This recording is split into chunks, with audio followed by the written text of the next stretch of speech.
अस्सलाम वालेकुम my YouTube family, मैं किचन क्वींस। कैसे हैं आप सब? मैं बिल्कुल ठीक ठाक हूँ। उम्मीद करती हूँ आप सब ठीक होंगे। और आज मैं आपके साथ लाहौरी फ़िश फ्राई की रेसिपी शेयर करूँगी। बनाना बहुत ही आसान है, बिल्कुल बाजार जैसी, इतनी क्रिस्पी मज़ेदार। तो चलिए बनाना स्टार्ट करते हैं। सबसे पहले हमने 1 kg फ़िश ली है। इसको नमक और अजवाइन लगा कर तकरीबन 20 मिनट तक रख दें। उसके बाद इसको धो लें। धोने के बाद इसको अच्छी तरह से खुशक करना है। खुशक बिल्कुल ज़रूर करना है, इसके ऊपर पानी बिल्कुल नहीं होना चाहिए। इसके बाद 1 चम्मच लहसुन का पेस्ट शामिल कर दें। 2 बड़े चम्मच लेमन जूस शामिल कर दें। ये तमाम मसाले अब हम इसके ऊपर लगाएंगे। बाज़ार से मसाला लाने की बिल्कुल ज़रूरत नहीं है। ज़ीरा है, कुटा हुआ धनिया है, कुटी हुई लाल मिर्च है, थोड़ी सी अजवाइन है, ज़र्दा कलर है और थोड़ी सी गरम मसाला है। ये तमाम मसाले इसके ऊपर अच्छी तरह से लगाकर इसको तकरीबन 1 घंटे के लिए मैरिनेट करके फ्रिज में रख देंगे। मैरिनेट अच्छी तरह से करना है। तमाम मसाले इसके ऊपर अच्छी तरह से, तमाम मसाले सारी फ़िश के ऊपर लग जाएं। नमक आपने हस्बे जायका शामिल करना है। बहुत ही आसान रेसिपी है और बहुत मज़ेदार और बहुत ही ज़बरदस्त इसमें टेस्ट आएगा इन तमाम मसालों का। अजवाइन और लेमन जूस जो है बहुत अहम है फ़िश में। कोई और मसाला इसको लगाएं ना लगाएं, अजवाइन और लेमन जूस ज़रूर शामिल किया करें फ़िश का। और अजवाइन और लेमन जूस का बहुत गहरा ताल्लुक़ है, इनकी बहुत गहरी दोस्ती समझ लें। मतलब इसके बगैर फ़िश बिल्कुल नहीं बन सकती। तमाम मसाले हमने फ़िश के ऊपर लगा दिए। इसको हम 1 घंटे के लिए मैरिनेट करके फ्रिज में रख देंगे।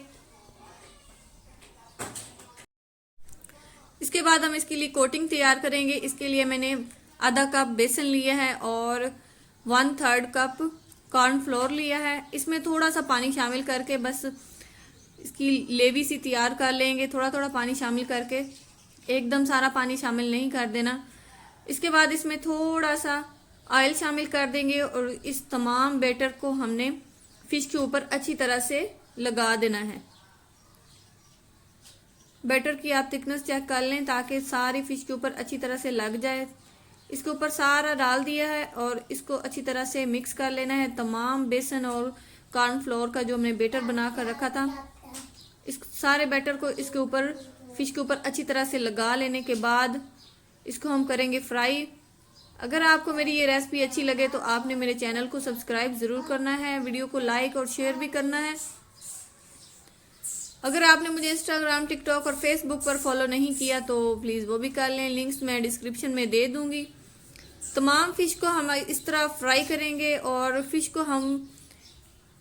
की साइड अभी चेंज नहीं करेंगे। जब ये नीचे से थोड़ी सी पक जाएगी तब हम इसकी साइड को चेंज करेंगे। अगर हम इसी स्टेज पे इसको हिलाना जुलाना शुरू कर देंगे तो फ़िश बहुत नरम होती है, तो ये टूटना शुरू कर देगी। इस तरह फिर इसको संभालना मुश्किल हो जाएगा और जब तक ये फुल पकेगी ये बिल्कुल टूट जाएगी। अब हम इसकी साइड को चेंज करेंगे। आप देख रहे हैं नीचे से काफ़ी हद तक पक चुकी है। फेसबुक पर मेरा पेज है यू कैन कुक के नाम से, उसको भी फॉलो कर ले। वहाँ पर भी मैं रेसिपीज़ को शेयर करती हूँ।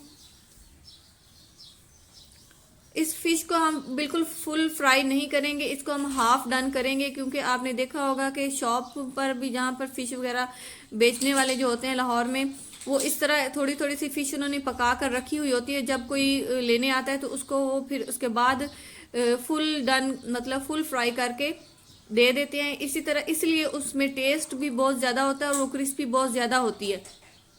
जो हम घर में बनाते हैं इस तरह हम नहीं बनाते, तो इस तरह हमारी फ़िश में वो बाज़ार वाला टेस्ट नहीं आता।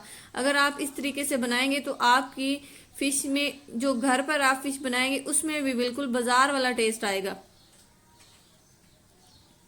बहुत ही आसान तरीका है, हमने बाज़ार के मसाले यूज़ नहीं किए। घर में मौजूद तमाम मसालों से इतनी मज़ेदार और इतनी क्रिस्पी फ़िश आपने पहले कभी नहीं खाई होगी। आपने रेसिपी को ज़रूर ट्राई करना है और फीडबैक मुझे ज़रूर देना है। अपने कमेंट बॉक्स में अपनी राय का इजहार ज़रूर किया करें और मुझे बताया करें कि आपको मेरी रेसिपी कैसी लगी। तमाम फ़िश को मैं इस तरह हाफ डन करके निकाल लूँगी।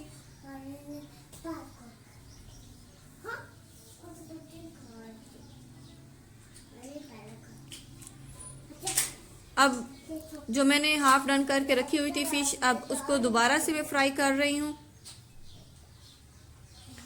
अब दोबारा इसको बिल्कुल स्लो आंच पे दोबारा फ्राई करना है ताकि ये जल ना जाए और पक भी जाए। इस स्टेज पे आपने आंच का खास तौर पर ख्याल रखना है और इसको तकरीबन 1 मिनट देना है ताकि ये ऑयल के अंदर पड़ी रहे और पक जाए और आंच बिल्कुल स्लो हो।